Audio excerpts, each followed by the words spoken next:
নমস্কার, শুরু করছি আপনার রায়। নীলাঞ্জনা রয়েছে আপনাদের সঙ্গে। গত এক সপ্তাহ ধরে রাজ্য জুড়ে রেশন দুর্নীতি নিয়ে তোলপাড়। আমরা দেখলাম গত এক সপ্তাহে যে ঘটনা পরপর ঘটেছে, শঙ্কর আঢ্যর বাড়িতে যাওয়া হোক, শাহজাহান শেখের বাড়িতে যাওয়া হোক, তল্লাশি অভিযানে এনফোর্সমেন্ট ডিরেক্টরেট গেল রেশন দুর্নীতির, তাদের উপর আক্রমণের ঘটনা, আদালতের দ্বারস্থ তারা।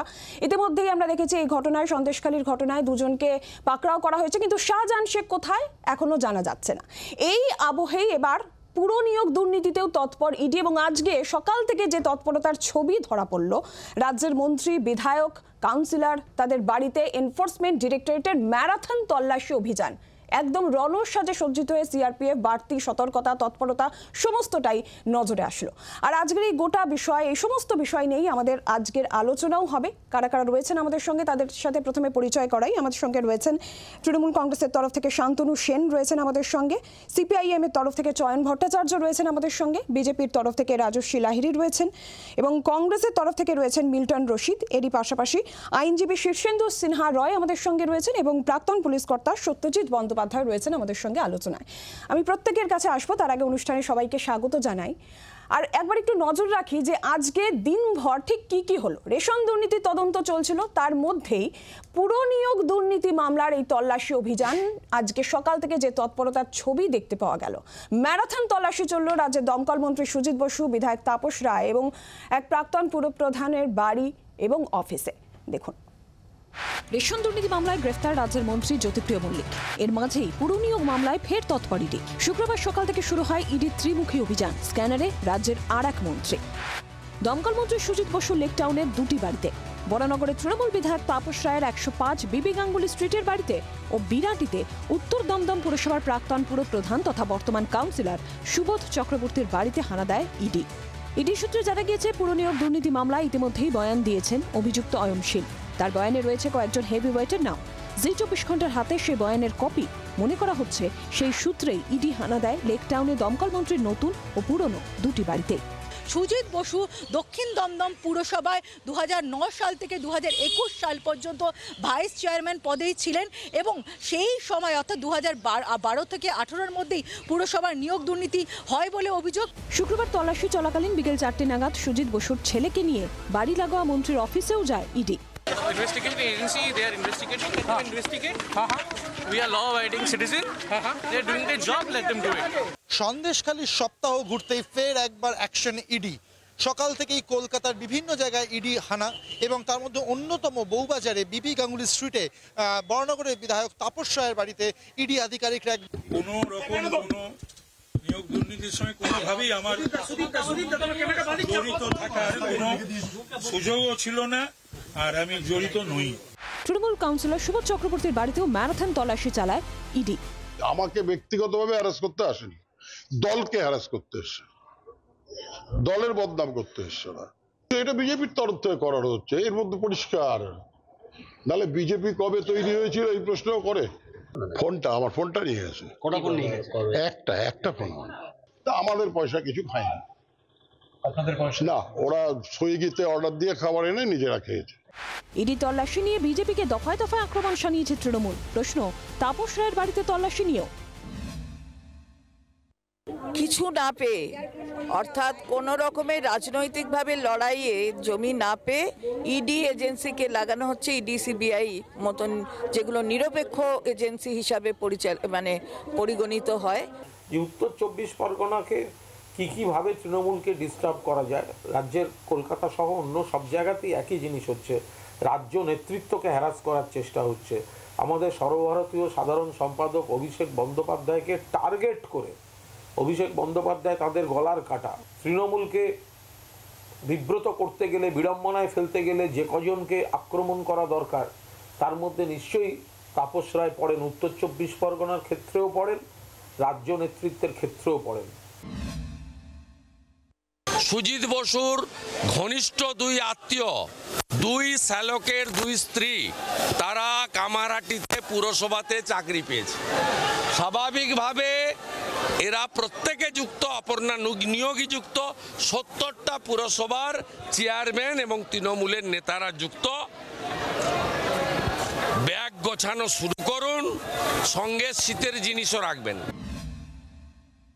অভিষেক ব্যানার্জি সম্পর্কে কোর্টের নির্দেশের পরে কাকুর গলাস্বর এতদিন পরে নেওয়ার পরেও নিয়োগ দুর্নীতি, কয়লা পাচারের দুর্নীতি, সোনা পাচারের দুর্নীতি এবং বিদেশে টাকা মানি লন্ডারিং এর কেস কেন এগোচ্ছে না ইডি সিবিআই? কোথায় আটকেছে? পুরো নিয়োগ মামলায় তৃণমূলকে কাঠগড়ায় তুললেও তাপস রায়কে নিয়ে ভিন্ন সুর বিরোধীদের গলায়। ব্যক্তি তাপস রায়ের বিরুদ্ধে অতীতে কোনোদিন দুর্নীতির অভিযোগ শোনা যায়নি, কিন্তু দুর্ভাগ্যবশত যে রাজনৈতিক দলের সঙ্গে এবং যে প্রক্রিয়ার সঙ্গে তিনি আছেন সেখানে কিভাবে তার নাম উঠে এসেছে অয়নশীলের খাতায়, উঠেছে কি ওঠেনি সেটাও তো আমাদের জানা নেই। তাপস রায় ঠিক এই ক্যারেক্টারের লোক বলে আমি মনে করি না।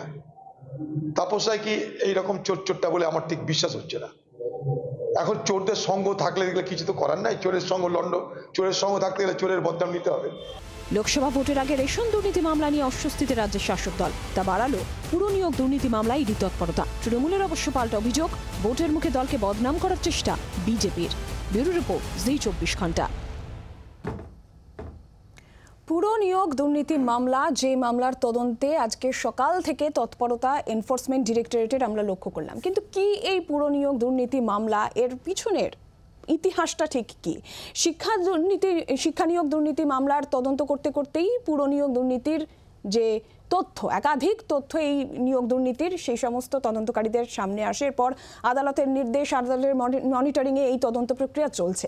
আমরা যদি একটু পিছনে যাই, একটু যদি এই পুরো নিয়োগ দুর্নীতি মামলার কিভাবে সামনে আসলো, কি অভিযোগ, এই সমস্ত দিকে একটু নজর রাখি, একটু বিস্তারিত এই বিষয় নিয়ে জানি। সরাসরি এই মুহূর্তে নিউজ রুম থেকে রয়েছেন আমাদের ইনপুট হেড সঞ্জয় ভদ্র।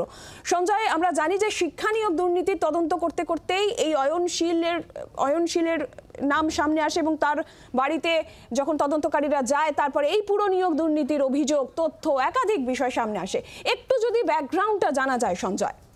একেবারেই, আমরা জানি যে মার্চ মাসের ৩য় সপ্তাহে অয়নশীলের বাড়িতে শিক্ষা দুর্নীতি সংক্রান্ত তদন্তের জন্য ইডির অফিসাররা তারা তল্লাশি চালাচ্ছিলেন। সেই তল্লাশি চালানোর সময় বেশ কিছু ইনক্রিমিনেটিং ডকুমেন্টস তারা পান, যেগুলো সিজার লিস্টে দেখানো হয়েছে। তার মধ্যে একটি স্পেসিফিক ডকুমেন্টস ছিল, যেটা 28 পাতার একটা ডকুমেন্টস, যে ডকুমেন্টসের মধ্যে বেশ কিছু কোড ল্যাঙ্গুয়েজে বেশ কিছু লোকের নাম লেখা ছিল এবং তাদের পাশে তাদের দেওয়া বেশ কিছু লোকের নাম লেখা ছিল। এরকম বহু তথ্য ছিল। সেগুলো পরবর্তীকালে অয়নশীলকে যখন কনফার্ম করা হয়, সেই অয়নশীল তাদের প্রত্যেক অ্যাব্রিভিয়েটেড ফর্মগুলো তার ফুল ফর্ম কি সেগুলো তিনি ডিসাইফার করেন এবং তিনি রিভিল করেন তদন্তকারী অফিসারদের সামনে। এবং সেই সময় কিন্তু সুজিত বসু, মদন মিত্র, বেশ কয়েকজনের নাম তিনি তার রিটেন স্টেটমেন্টে তিনি কিন্তু নিয়েছিলেন। তার পাশাপাশি তিনি বেশ কিছু লিস্ট দিয়েছিলেন যারা, যে সকল ব্যক্তিদের তিনি প্রায় 1005 মতো ব্যক্তি তাদের বেআইনিভাবে তিনি বিভিন্ন পুরসভাতে নিয়োগ করেছিলেন বলে তিনি রিটেন স্টেটমেন্ট দিয়েছেন ইডির সামনে। এবং সেই তাদের মধ্যে একটা বড় অংশের লোকজনকে তার দাবি লিখিত স্টেটমেন্টে ইডির সামনে যে তাদের নিয়োগ করার ক্ষেত্রে এ সকল বেশ কিছু ব্যক্তি, তাতে বেশ কিছু পুরসভার চেয়ারপারসন রয়েছেন, বেশ কিছু পুরসভার ইও সাহেব অর্থাৎ এক্সিকিউটিভ অফিসার্স রয়েছেন, একজন মন্ত্রী, একজন প্রাক্তন মন্ত্রী, বেশ কয়েকজনের নাম নেন। সেগুলো তথ্য তল্লাশি করতে গিয়ে এবং তার উপর কাজ করতে গিয়ে ইডি বেশ কিছু তথ্য প্রমাণাদি পেয়েছিল, যার সূত্র ধরে এর আগেও তারা কিছু রেড করেছে। বেশ কিছু পুরসভার চেয়ারপারসনের বাড়িতে রেড করা হয়েছে, পুরসভাতে রেড করা হয়েছে। আজকে আমরা দেখলাম সুজিত বসুর বাড়িতে রেড হয়েছে, তাপস রায়ের বাড়িতে রেড হয়েছে। এগুলো ইডি সূত্রে এটা প্রাথমিকভাবে দাবি করা হচ্ছে যে অয়নশীলের দেওয়া লিখিত স্টেটমেন্টের উপর ভিত্তি করে তারা কিছু ওয়ার্কআউট করছেন, তাতে কিছু প্রাথমিক প্রমাণ তাদের পেয়েছিলেন। তার উপর ভিত্তি করে আজকের এই তল্লাশি অভিযান, এবং এই তল্লাশি অভিযানের পরে তারা নতুন কোনো ডকুমেন্টস পেলেন কিনা বা আরও কোনো লিড পেলেন কিনা সেটা ভবিষ্যতই বলবে।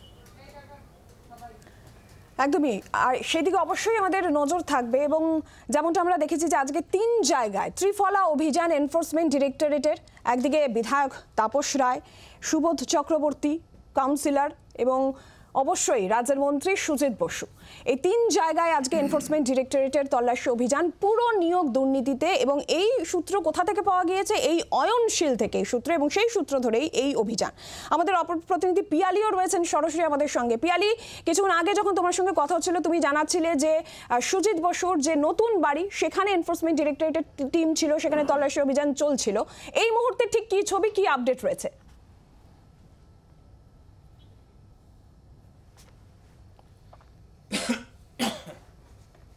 পিয়ালির কাছে যাব, অবশ্যই আপডেট আমি পিয়ালির কাছ থেকে নেব। আমরা একটু আলোচনায় যদি আসি, আমি প্রথমেই শান্তনুবাবু আপনার কাছে আসব। পুরো নিয়োগ দুর্নীতি হোক, শিক্ষা নিয়োগ দুর্নীতি হোক, রেশন দুর্নীতি হোক, বারবার করেই শাসক দলের নেতা মন্ত্রীর নাম জড়াচ্ছে আমরা দেখতে পাচ্ছি। কতটা অস্বস্তিতে এই মুহূর্তে দল, কারণ এইখানে অয়নশীল, তার থেকে যে সূত্র পাওয়া যাচ্ছে সেখানেও এই নাম উঠে আসছে, সেই নামের সূত্র ধরে এই তল্লাশি চলছে। দেখুন, এটা সারা ভারতবর্ষের মানুষের কাছে আজকে জলের মতো পরিষ্কার। 2024 লোকসভা নির্বাচন যত এগিয়ে আসবে, সুপরিকল্পিতভাবে বিজেপির এই চিত্রনাট্য বিরোধী শাসিত রাজনৈতিক দলগুলো এবং সেই রাজ্যগুলোতে হবে, এবং এই বাংলায় তৃণমূল কংগ্রেসের বিরুদ্ধে হচ্ছে এবং হবে, সেটা আমরা জেনে গেছি, সাধারণ মানুষও জেনে গেছে।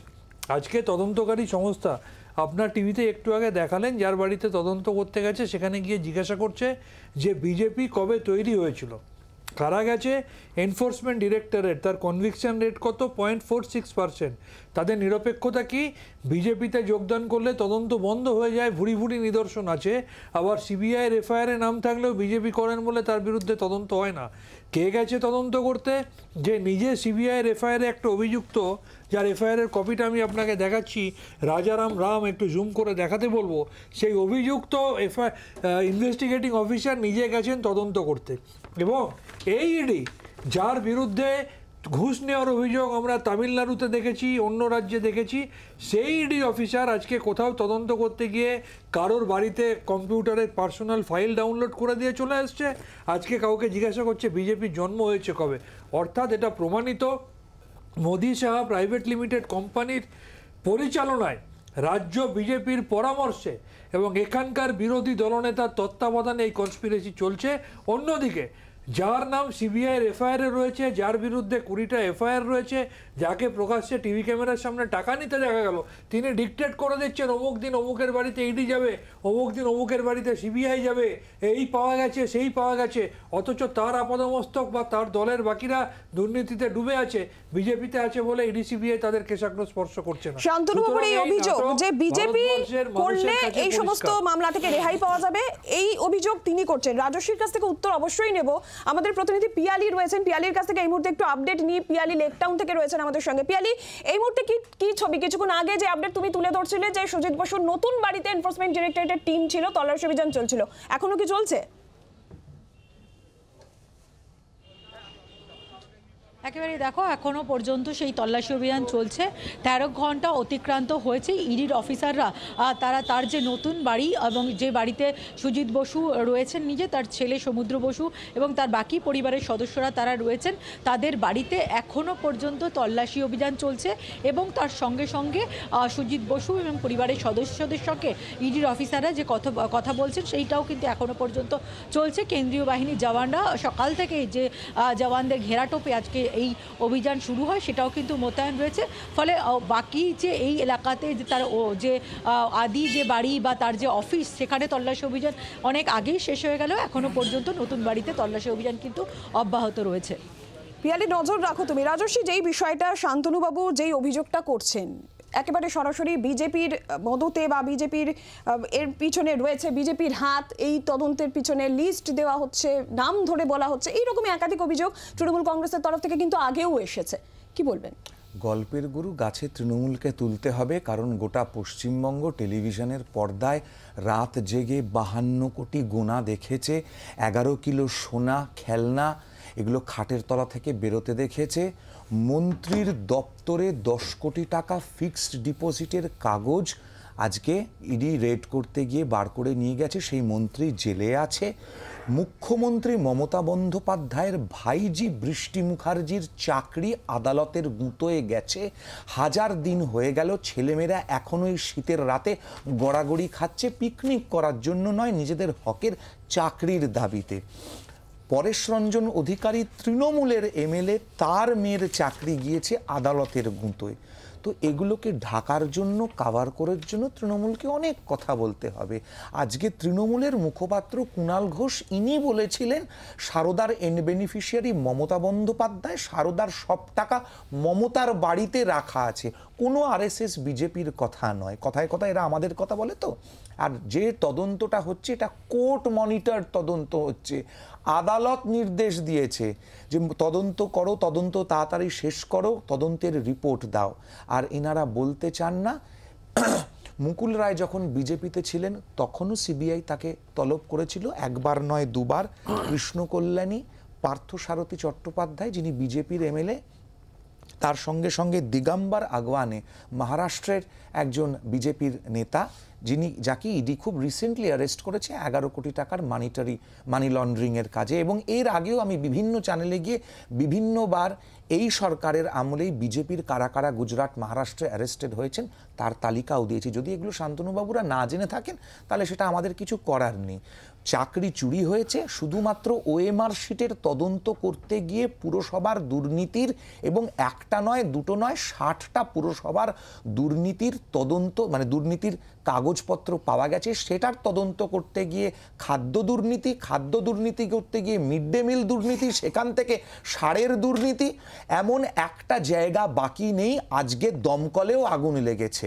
এই দমকলের আগুন আজকে কে নেভাবে, কোন জল দিয়ে নেভানো হবে সেটা একমাত্র ভগবানই জানেন, ঈশ্বরই জানেন। পুরো নিয়োগ দুর্নীতি আদালতের মনিটরিংয়ে, আদালতের নির্দেশে চয়নবাবু এই তদন্ত চলছে। সেই জায়গা থেকে দাঁড়িয়ে আমরা দেখছি যে একটা অভিযোগ পাল্টা অভিযোগও চলছে। তৃণমূল কংগ্রেস যেরকম বলছে যে এখানে বিজেপি লিস্ট ধরে দিচ্ছে, বিজেপির মদত রয়েছে, তারা আগে থেকে নাম বলে দিচ্ছে, এইরকমই অভিযোগ।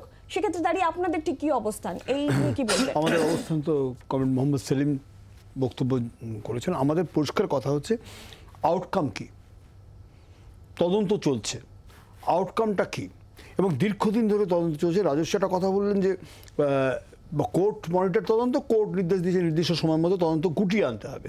গোটাবার কোনো লক্ষণ আপনি দেখতে পাচ্ছেন কি? আপনারা তো দীর্ঘদিন ধরে এটা টেলিকাস্ট করছেন, গোটাবার কোনো লক্ষণ দেখতে পাচ্ছেন? আমরা খুব স্পষ্টভাবে এই বিষয়টা মানুষও বুঝতে পারছেন, আমরা বুঝতে পারছি। অভিযানগুলো চলছে, নাম উঠে আসছেন। আজকে শাহজাহানের বাড়িতে দ্বিতীয়বার গেলেন না ইডি, দ্বিতীয়বার গেলেনই না ইডি। কি বুঝতে পারবো আমরা এর ফলে? শাহজাহানকে খুঁজেই পাচ্ছে না, পুলিশও খুঁজে পাচ্ছে না। যে দুজনকে আজকে অ্যারেস্ট করা হলো, লোকে তো হাসছে, সন্দেশখালীর লোক হাসতে সাহস পাচ্ছে না, কারণ কোথায় শাহজাহান আমার গুলি টুলি করে দিলে আবার মুশকিল হয়ে যাবে। কিন্তু সত্যি কথা বলতে এই তদন্তর কার্য তো প্রায় প্রহসনের জায়গায় চলে যাচ্ছে। আমরা এটা জিনিস বুঝে গেছি। এখানে রাজস্ব রেগে গেলে কিছু করেনি, শান্তনুবাবু রাখলে তো রাখতেই পারেন উনি। ওপরে দিল্লিতে বিজেপি, নিচে তৃণমূল। দুর্নীতি তদন্ত আদৌ ঠিকঠাক হবে কিনা, হলেও আসল আসামি ধরা পড়বে কিনা সন্দেহ আছে, কারণ পার্থবাবুর কাছে কিন্তু থেমে গেল। ওপরে নানা রকম কথাবার্তা চলছিল, এরপরে যদি সাপ্লিমেন্টারি চার্জশিটের জায়গা থাকে আমি জানি না কতটা কী হবে, কিন্তু ওপরের দিকে যাদেরকে মাথা কবে ধরবে বলে আমরা বলছিলাম, মাথাটা আদৌ ধরা পড়বে বলে আমাদের এই মুহূর্তে মনে হচ্ছে না। হ্যাঁ, হয়তো লোক দেখানো কিছু স্টেপ নেবে কিনা সেটা পরবর্তীকালে বোঝাপড়াটা কী জায়গায় গেছে তার উপর নির্ভর করবে, কিন্তু এটা খুব পরিষ্কার কথা যে আমরা তদন্তের অগ্রগতিতে খুব আশাবাদী হতে পারছি না। দুজন ক্যাবিনেট মিনিস্টার ভেতরে বসে আছেন, তা সত্ত্বেও এই ডিবেটে এসে নানা রকম কথাবার্তা বলা হচ্ছে। ডিবেটে পরিষ্কার কথা, ডিবেট ছেড়ে দিন। আপনি সাধারণভাবে যদি ভাবি, প্রমাণ ছাড়া দীর্ঘদিন আটক রাখা সম্ভব? উকিলরা কি এমনি ঘাস খাচ্ছেন? সম্ভব নয়। কোথাও না কোথাও কিছু একটা প্রমাণ রয়েছে, কিন্তু সাপ্রেশন অফ ফ্যাক্টের সময় যদি এরা পেয়ে যেতে থাকেন তাহলে আদৌ তদন্তের আউটকাম কি দাঁড়াবে তাই নিয়ে যথেষ্ট সন্দেহ আছে। কি মনে হচ্ছে, আপনি যে বলছেন এই যে দীর্ঘসূত্রিতা বা আউটকাম আসছে না কেন, এটা কেন হচ্ছে বলে আপনি মনে করছেন? এখানে চোরেরা গিয়ে বলছে আমাদের চুরি করাটা মৌলিক অধিকার, কাজে ওটা আমাকে তদন্ত করা, আমরা চুরি করেছি তদন্তটা করা যাবে না। কত কোটি টাকা খরচা হয়েছে ভাবুন তো, শুধুমাত্র তদন্ত আটকাবার জন্য, শুধুমাত্র অ্যাপ্রিহেনশনের জন্য আমি আগে বেল নিয়ে নেবো।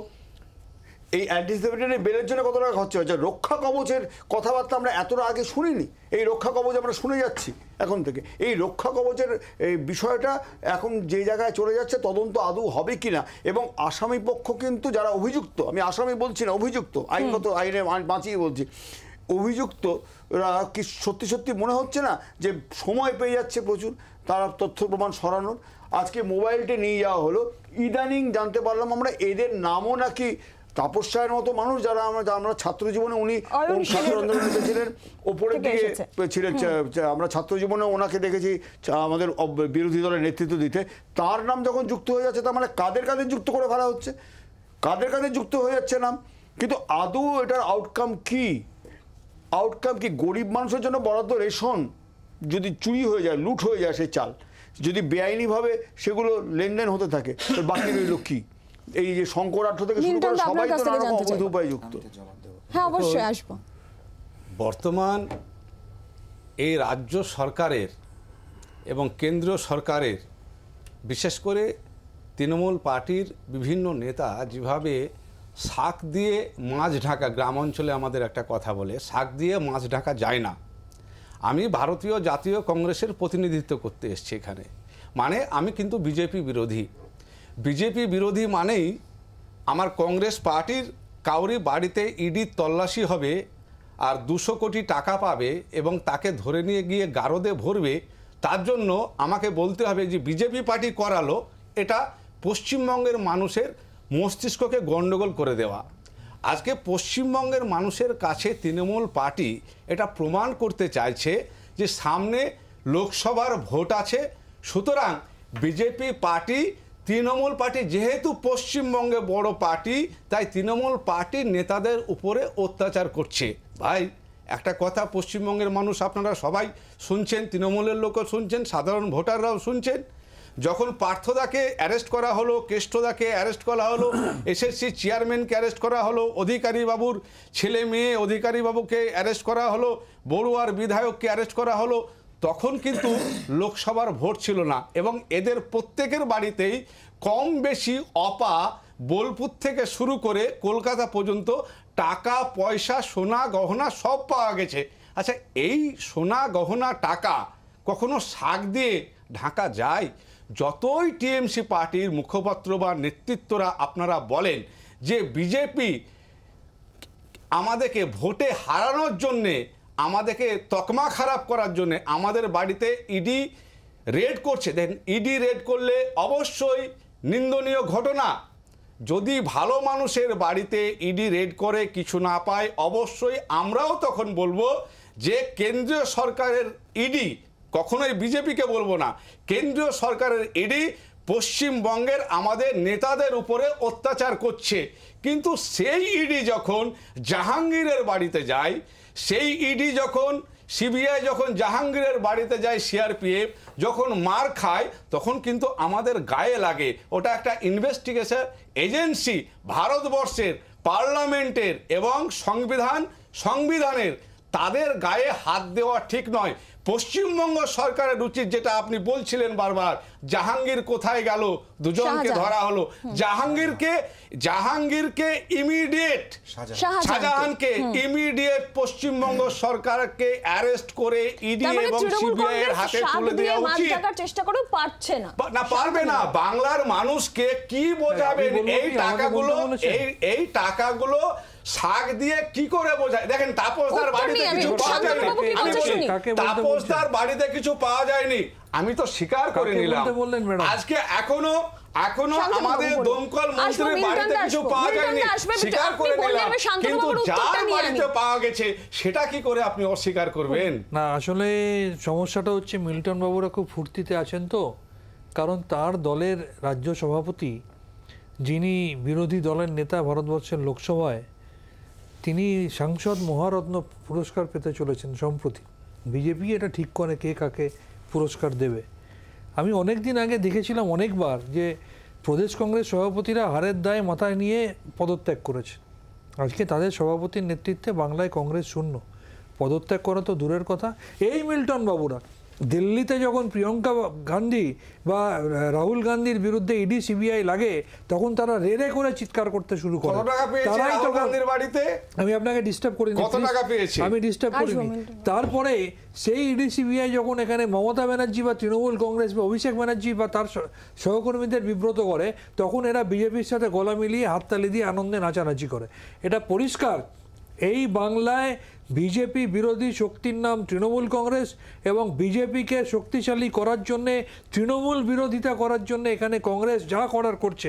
দ্বিতীয়ত, আজকে বামপন্থী প্রতিনিধি বলছিলেন রক্ষা কবচ তো পেয়ে আছে বিজেপির নেতারা। আজকে শুভেন্দু অধিকারী থেকে শুরু করে বিজেপির তাবৎ নেতারা, কেউ বিচারপতিদের রক্ষা কবচ পাচ্ছে, কেউ ইডি সিবিআই রক্ষা কবচ পাচ্ছে। আর আমি বলি, প্রকৃত অর্থে যদি আপনাদের গোপন ভালোবাসা না থাকে, তাহলে সুজন চক্রবর্তীর বিরুদ্ধে সুদীপ্ত সেন চিঠি লিখে দেওয়ার পরেও আপনারা কি জানেন সুজন বলতে দিন করুন, মামলা করুন। আমি বলছি আপনাকে সাপ্লিমেন্ট করছি, আপনার টাইমে বলবেন। সুজন চক্রবর্তীর বাড়ির পোষ্য ডগ স্কোয়াডে কাজ করত, মাইনে পেত, মারা যাওয়ার পর পেনশন নিতেন সেই কুকুরের হয়ে সুজন বাবু। এটা কি সুজন বাবু অস্বীকার করতে পারবেন? এগুলো কি কোনোদিন তদন্তের আওতায় আসবে? কোনোদিন তদন্তে আসবে না। কেন আসবে না? কারণ আপনারা তো আছে, সিআইডি আছে, তো এখানে সিপিএম আপনার সিআইডি আছে। আমি এখানটা দাঁড়িয়ে ওপেন 24 ঘন্টা চ্যালেঞ্জ দিয়ে যাচ্ছি, সুজনতার নামে যা কথা বললেন তার যদি প্রমাণ করতে পারে যা স্টেপ নেবেন, সুজনতা আমাদের পার্টি কেন্দ্রীয় কমিটি অবশ্যই আসবো। একটা বিরতির সময় হয়েছে, অবশ্যই আমাদের সঙ্গে শীর্ষেন্দু সিনহা রায় আইনজীবী এবং প্রাক্তন পরিষ্কার সত্যজিৎ বন্দ্যোপাধ্যায় রয়েছেন, তাদের কাছে অবশ্যই আসবো। একটা বিরতির সময় হচ্ছে, ফিরছে বিরতির পর, সঙ্গে থাকুন।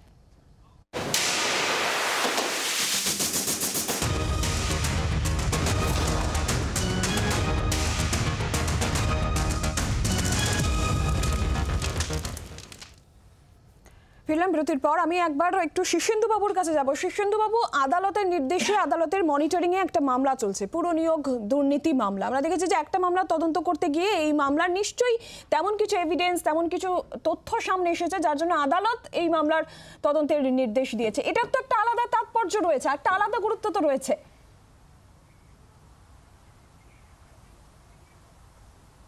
অবশ্যই আছে।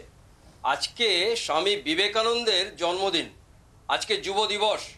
সেই দিবসে বাংলার, এই বিবেকানন্দের বাংলায় আজকে যেভাবে যে চাকরি চুরির তল্লাশি চলছে, এটা বাংলার লজ্জা। বর্তমান পরিস্থিতিতে এটা বলা যেতে পারে যে আজকে সামাজিক বিপ্লব চলছে। এই সামাজিক বিপ্লবে খাদ্য, বস্ত্র, বাসস্থান, শিক্ষা সব জায়গায় দুর্নীতি। সেই দুর্নীতিতে সমাজের ঘুণ ধরে গেছে, আর এই ঘুণ পোকা সরিয়ে সেই সুস্থ সমাজ গড়ে তোলার চেষ্টা চলছে। আজকে কোর্টের নির্দেশে তল্লাশি, আজকে সুজিত বসু বলুন আর যে নেতাদেরই বলুন, সেখানে অয়নশীলের বাড়িতে যে শিক্ষার যে দুর্নীতিতে যে ওএমআর শিট পাওয়া গেল, সেই ওএমআর শিট খুঁজতে গিয়ে পুরো দুর্নীতি, একটার পর একটা দুর্নীতি চলছে। সেই জায়গায় শাহজাহান, চিন্তা করুন, এমন কে যে 7 দিন 8 দিন কেটে গেল সেখানে খুঁজে পাওয়া যায় না। আজকে ডিজিপি 4 দিন আগে বলেছিলেন যে আইনের পথে চলছে, ঠিক মতো খুঁজে পাওয়া যাবে। কেন? আজকে কেন্দ্রীয় এজেন্সি হাইকোর্টের নির্দেশে তল্লাশি চালাচ্ছে। সারা ভারতবর্ষে কোথাও নেই যে এরকম তল্লাশিতে তাণ্ডব চলছে। সরকারি কর্মচারীদের আঘাত করলে আইপিসির 353 ধারায় তাদের শাস্তি হওয়া উচিত, আর 332 এবং 333 আইপিসির 10 বছরের জেল। প্রত্যেকটা মিডিয়া, আপনারা 24 ঘন্টা বলুন, প্রত্যেকটা মিডিয়া দেখিয়ে দিচ্ছে যে সেখানে কে কে ছিল। আজকে দুজনকে গ্রেপ্তার করছেন। আজকে শাহজাহান তার বাড়িতে বসে তার 800,000 জন লোক জড়ো করছে, আর সেখানে কাউকে দেখতে পাওয়া গেল না। কিসের জন্যে? কেন? একদমই শাহজাহান কোথায় রয়েছে সেই প্রশ্নটা এই মুহূর্তে রয়েছে, যে 7 দিন পেরিয়ে গেছে সন্দেশখালীর ঘটনার, কিন্তু শাহজাহানের খোঁজ এখনো পর্যন্ত পাওয়া গেল না। কিন্তু সন্দেশখালীর প্রসঙ্গ যখন আসছে, এই প্রসঙ্গ আসছে যে ঘটনা আমরা সন্দেশখালীতে দেখলাম, যে কিভাবে ইডির উপর আক্রমণের ঘটনা, এবং তারপর আজকে যখন পুরো নিয়োগের তদন্তে ইডি অভিযানে গেল, বেনজির নিরাপত্তার একটা ছবি দেখতে পাওয়া গেল। আর এই মুহূর্তে একবার সরাসরি লেক টাউনের দিকে আমরা নজর রাখছি।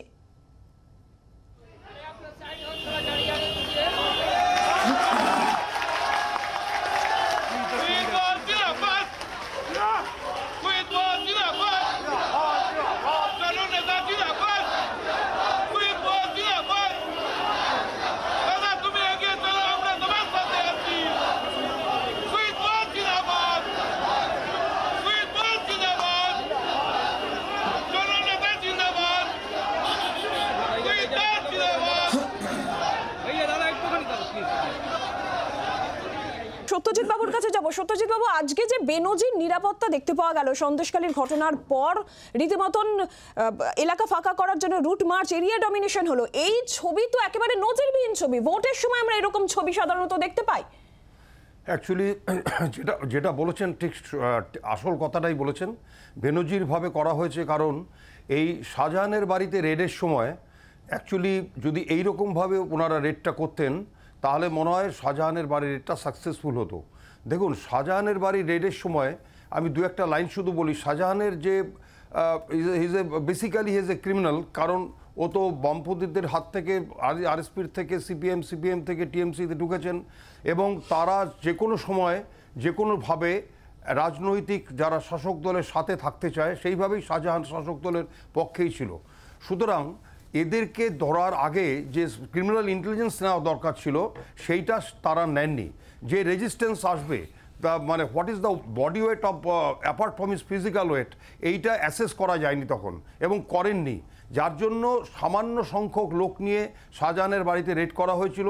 এবং আপনাদের চ্যানেলেও দেখিয়েছেন যে টায়ার খোলা একটা লোহা দিয়ে টং টং করে মারছে আপনার তালা ভাঙার জন্য। এরকম তো সিস্টেম নয়। সিস্টেম হচ্ছে যে তার কাছে তাকে রেজিস্ট্যান্স দেবে, তালাটা ভাঙতেও হবে, কিন্তু এদের সাথে কোনো মহিলা পুলিশ বাহিনীও ছিল না। যদি তারা বাই চান্স ঢুকেও যেত ভিতরে, যদি তালাটা খুলেও দিত, তাহলেও কিন্তু তাদের এগেনস্টে মানে মলেস্টেশনের চার্জ হবে কিংবা নানা রকম মিথ্যে কমপ্লেন, মহিলাদের দিয়ে করানো হতো। এই রেজিস্ট্যান্সগুলো সে পাবে, এটা কনফার্ম হয়েই সেই রেডগুলো করা দরকার ছিল এনফোর্সমেন্ট ডাইরেক্টরেটের অফিসারদের, এবং নিঃসন্দেহে লোকাল থানার অফিসার সামনে থাকলে আরও ভালো হতো। কিন্তু সেই ক্ষেত্রে যখন এনফোর্সমেন্ট ডাইরেক্টরেটের অফিসাররা মার খেয়ে পিছনে চলে আসলো, এখন পর্যন্ত সেখানেও তো পুলিশের ভূমিকা নিয়ে অসন্তোষ প্রকাশ এনফোর্সমেন্ট ডিরেক্টরেট করেছে, তারা আদালতের দ্বারস্থ হয়েছে যে পুলিশের সহযোগিতা পাওয়া যায়নি। হ্যাঁ, পাওয়া যায়নি বলছি, সেটাই বলছি। এখন যেটা দরকার ছিল সেটা যে দেখুন, এই যে পাওয়া যাচ্ছে না শেখ শাহজাহানকে, এর জন্য যে আইনি প্রসেস রয়েছে, যে তাকে না পাওয়া গেলে non bailable warrant of arrest. Enforcement ডিরেক্টরেটের উপর হামলা এবং আদালতের দ্বারস্থ হচ্ছে এনফোর্সমেন্ট ডিরেক্টরেট। রাজ্য পুলিশের ভূমিকা নিয়ে তাদের অসন্তোষ, সেই অসহযোগিতার কথা তারা বলছেন। এবং আজকে যেই ছবি রীতিমতন কাশ্মীরের কায়দায় বলা যায় যে এনফোর্সমেন্ট ডিরেক্টরেট তল্লাশি অভিযানে গেল, অর্থাৎ তারা পুরো এলাকার যে যাকে ডমিনেশন করা হয় সেইভাবে রেডটা করেছে। অর্থাৎ বাইরের যারা লোকজন আছে, আশেপাশের লোকজনকে এলাকার মধ্যে ওইটুকু জায়গার মধ্যে হাঁটতে দেওয়া পর্যন্ত হয় না। এবং আপনি একটা জিনিস খুব লক্ষণীয়, যে দেখুন সকাল থেকে রেড শুরু হয়েছে, 8:30 এখন পার হয়ে গেছে, মোটামুটি 8:45, এখন পর্যন্ত একটা কোনো ইনসিডেন্ট হয়নি, কোনো রেজিস্ট্যান্স হয়নি। এবং যেই অফিসাররা এনফোর্সমেন্ট ডাইরেক্টরেটের অফিসাররা যারা কাজ করতে এসেছিলেন, তারা কিন্তু তাদের পুরো কাজটা করে পিসফুলি চলে যেতে পেরেছে। লোকালিটির থেকে কোনো রেজিস্ট্যান্স আসেনি, কোনো জায়গা থেকে কোনো রেজিস্ট্যান্স আসেনি, পলিটিক্যাল নেতারা কোনো রেজিস্ট্যান্স দেননি। এবং এই যে সুন্দরভাবে যে রেডটা, অর্থাৎ সরকারি কাজ যেটা, সেই কাজটা এনফোর্সমেন্ট ডাইরেক্টরেটের অফিসাররা করে আসতে পেরেছে। দ্বিতীয় কথা হচ্ছে, দেখুন এই কেসটার তো এই প্রত্যেকটা কেস, এই কেসটা তো কোর্ট মনিটরিং এ হচ্ছে। এই বিষয়টাই তো কাম্য যে ইডি যাবে এবং তাদের কাজ তারা সুষ্ঠুভাবে করতে পারবে। রাজস্বী কি বলবেন? অবশ্যই সেটাই কাম্য, তবে পশ্চিমবঙ্গে যেটা কাম্য সেটা তো কখনোই হয় না। তো যাই হোক, আমি কয়েকটা প্রশ্নের শুধু জবাব দিয়ে দিই, যেহেতু এখানে কয়েকটা মিসইনফরমেশন দেওয়া হয়েছে। প্রথম কথা, সাংসদ রত্ন অ্যাওয়ার্ডটা চেন্নাই বেসড একটা এনজিও দেয় এবং সেটা লোকসভা রাজ্যসভার ওয়েবসাইট থেকে এই ডেটাটা কালেক্ট করা হয়। পিআরএস লেজিসলেটিভ অ্যাসেম্বলি রিসার্চ করে এটা দেয়। এবং এইবারে 13 জন এমপি, দুটি স্ট্যান্ডিং কমিটি এবং একটি লাইফ টাইম অ্যাচিভমেন্ট অ্যাওয়ার্ড দেওয়া হয়েছে। 13 জনের মধ্যে 8 জন হচ্ছে বিরোধী পক্ষের, সেখানে কংগ্রেস, এনসিপি, সমাজবাদী পার্টি এবং কমিউনিস্ট পার্টি অফ ইন্ডিয়া, তাদের এমপিরাও পেয়েছেন।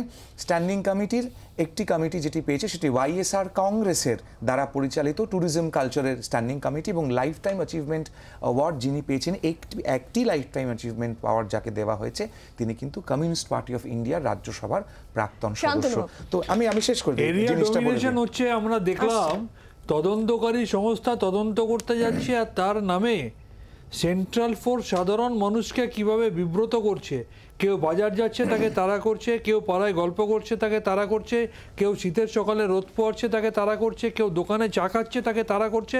এটা কি একটা কোনো সাধারণ মানুষ এটা মেনে নেবে? আজকে ইডি তদন্ত করতে যাবে, বেছে বেছে বিজেপিদের ছেড়ে দেবে, দুর্নীতিগ্রস্তদের ছেড়ে দেবে, তৃণমূলকে আক্রমণ করবে, তদন্তকারী সংস্থা পক্ষপাতমূলক আচরণ করবে, আর তদন্তকারী সংস্থা নিয়ে যাবে সেন্ট্রাল ফোর্সকে। এই পঞ্চায়েতে ভোট দিতে গেলে তাড়িয়ে দেয় টিএমসি, আবার পৌরসভা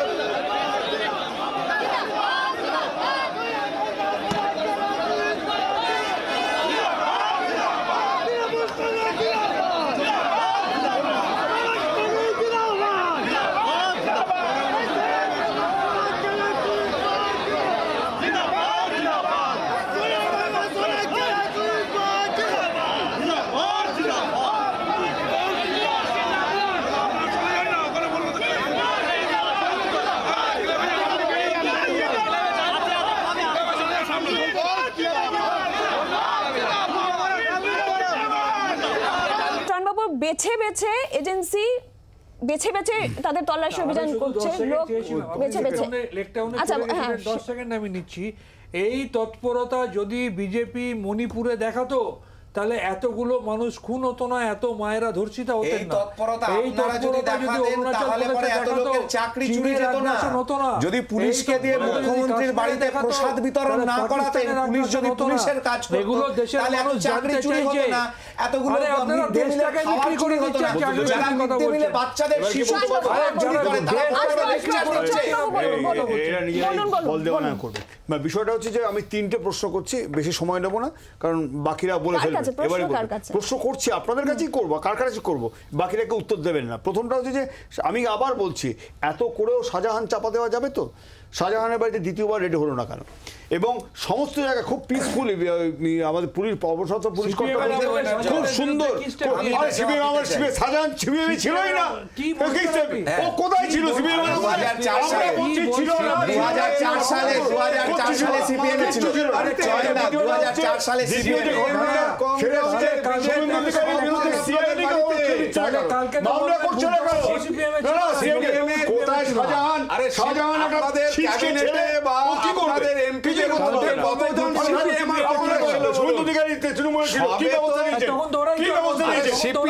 কংগ্রেস বিজেপি কে নয় আপনাদের বাড়িতে সিআইডি কি করেছে?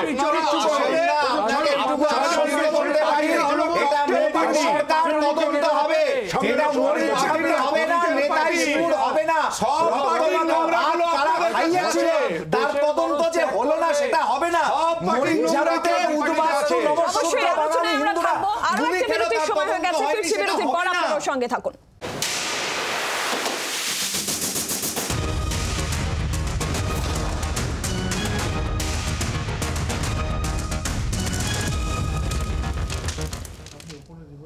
ফিরলাম বিরতির পর, আমি মিল্টন বাবুর কাছে যাব। সুন্দর হয়েছে। এই যে তৃণমূলের যে কথাটা উনি বললেন দাদা, যে রাহুল গান্ধীর কেউ ইডি ডাক করে, আরে রাহুল গান্ধীর ইডির ডাক আর কেষ্ট, পার্থদা এবং সুজিত বসু এদের ইডির বাড়ির ছাপ্পা এবং শাহজাহানের ইডির বাড়ির ছাপ্পা, এটা যদি আমে গুড়ে এক করে দেয় তাহলে কিন্তু মুশকিল আছে। একটা কথা আপনি বলছিলেন যে আমরা অধীর চৌধুরী নাকি পুরস্কার পাচ্ছে বিজেপির হাত দিয়ে।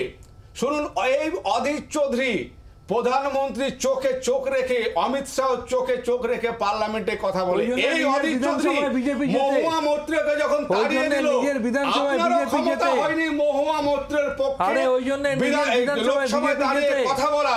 কিন্তু এই অধীর চৌধুরীর বুকের পাটা দেখুন, সে নিজের দলের পারমিশন না নিয়ে মহুয়া মৈত্রের পক্ষে উনি চিঠি লিখেছিলেন। এবং এই অধীর চৌধুরী কেমন বুকের পাটা দেখুন, আপনার নেত্রীকে বলছে প্রয়োজনে আপনি বহরমপুর আসুন, আপনার সঙ্গে লড়াই করব।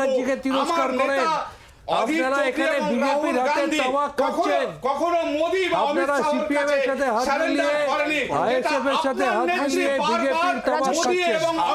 আপনারা বিজেপির তামাক খাচ্ছেন।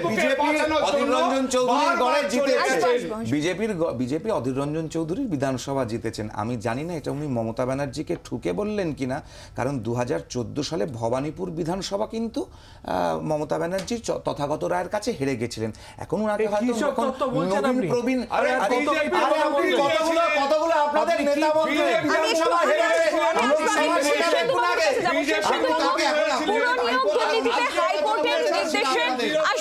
হাইকোর্টের মনিটরিং এ এই তদন্ত চলছে। কিন্তু যেই প্রশ্নটা উঠছে, চয়নবাবুরা যেই প্রশ্নটা তুলছেন যে আউটকামটা কি, এই যে ইডির দীর্ঘসূত্রিতে এর আগেও আমরা দেখেছি যে হাইকোর্টের সমালোচনার মুখেও এনফোর্সমেন্ট ডিরেক্টরেটকে পড়তে হয়েছে যে তদন্তের অগ্রগতি নিয়ে, এই বিষয়টা নিয়ে কি বলবেন? বাংলার মানুষ, সাধারণ মানুষ এই রাজনৈতিক আকচি মানুষ চায় না। মানুষ চায় কোর্টের মতোই যে তদন্ত কবে শেষ হবে আর মাথা কবে ধরা পড়বে। কারণ দিনের পর দিন, মাসের পর মাস আর বছরের পর বছর এই যোগ্য প্রার্থীরা রাস্তায় বসে থাকবে আর অযোগ্যরা যে চক ডাস্টার নিয়ে ছেলে মেয়েদের ভবিষ্যৎ নষ্ট করবে, এটা হতে পারে না। কোর্ট বারবার বলেছে, কোর্ট বারবার নির্দেশ দিয়েছে সিবিআই এবং ইডিকে যে তদন্ত খুব দ্রুত করুন। এটা সাধারণ মানুষেরও কথা, কারণ সাধারণ মানুষ প্রত্যেকে কোর্টের ওপর আস্থা রেখেছেন। সেই কোর্টের ওপর আস্থাতেই এইটাই চাই যে কোনো এইসব রাঘব বল ধরতে হবে, কারণ দুর্নীতি চারদিকে হয়েছে। আজকে খাদ্য, বস্ত্র, বাসস্থান প্রত্যেকটা জায়গায় দুর্নীতি। সেই দুর্নীতিকে আজকে মুক্ত করতে হবে, কারণ সেই দুর্নীতি না মুক্ত হলে বাংলা আবার জগৎ সভায় না ভারত সভায় কবে আবার শ্রেষ্ঠ আসন লবে, আমরা সেটা দেখতে চাই। একদম এই জায়গাটাই যে দুর্নীতি হয়েছে, দুর্নীতির অভিযোগ উঠছে, কিন্তু এই যে আউটকাম বা দীর্ঘসূত্রিতা এটা নিয়ে প্রশ্ন উঠছে। শান্তনুবাবু, বিগত 2 বছরে 26টা সিবিআই কেস হয়েছে, 365% ইডি সিবিআইকে বেশি ব্যবহার করা হয়েছে। ইউপিএর আমলে 60% ব্যবহার হতো বিরোধীদের বিরুদ্ধে, এখন 95% ব্যবহার হয় বিরোধীদের বিরুদ্ধে। কটা কেসে সুরা হয়েছে? 200টা কেসের মধ্যে একটা কেসে সুরা করতে পারে না ইডি। সব কটা তদন্তই আসলে সেই আলটিমেটলি রবি ঠাকুরের নোবেল প্রাইজ খোঁজার মতো হবে। উদ্দেশ্য একটাই, রাজনৈতিকভাবে তৃণমূল কংগ্রেসকে কালিমালিপ্ত করো। এই চিত্রনাট্য দিল্লি থেকে চলছে, প্রডিউসার ডাইরেক্টররা দিল্লিতে বসে আছে, লোকালি অ্যাডভাইস দিচ্ছেন বিজেপির নেতারা, এখানে তত্ত্বাবধান করছেন লোডশেডিংয়ে যেটা জিজ্ঞেস করুন সবাই বিশ্বাস করে তৃণমূল দুর্নীতি করেছে, সবাই বিশ্বাস করে নাম উঠে এসেছে, যে এনফোর্সমেন্ট ডিরেক্টরের দাবি করছে সেটা তো কিছু নয়। কিছু নয়, একটা কথা বুঝিয়ে দিন, এত টাকা হলো কি করে? শর্মার বিরুদ্ধে তদন্ত কেন বন্ধ হয়ে গেল? নারায়ণ রাণের বিরুদ্ধে তদন্ত কেন বন্ধ হয়ে গেল? বিজেপি করেন বন্ধ হয়েছে, মানুষকে খালি সবাই জানে জবাবটা দিয়ে দিয়ে জবাবটা দিয়ে দিয়ে বছর বাড়ি কোন তদন্ত বন্ধ হয়নি। মমতা বন্দ্যোপাধ্যায়ের মতো এই সরকার যে 2011 সালে ক্ষমতায় এসেছিলেন, মরিচঝাপির নেতাই সিঁদুর এর তদন্ত করবেন বলে আজও আনন্দমার্গীর 17 জন হত্যার একটা এফআইআর মমতা ব্যানার্জি সরকার করেনি। আর আমাদের যাদের যাদের নাম বলছে অবশ্যই আমাদের আলোচনা এখানেই শেষ করতে হচ্ছে। এনফোর্সমেন্ট ডিরেক্টরেট পুরো নিয়োগ দুর্নীতি মামলার তদন্ত করছে, তদন্তের অগ্রগতি কি হয়, আউটকাম কি হয়, অবশ্যই সেদিকে আমাদের যেরকম নজর থাকবে গোটা রাজ্যের নজর থাকবে। আপনারা আজকে এখানেই শেষ করছি। সমস্ত যারা অতিথিরা রয়েছেন তাদেরকে ধন্যবাদ জানাচ্ছি। আপনারাও দেখতে থাকুন জি 24 ঘন্টা। বাংলার আওয়াজ, বাঙালির আবেগ, জি 24 ঘন্টা।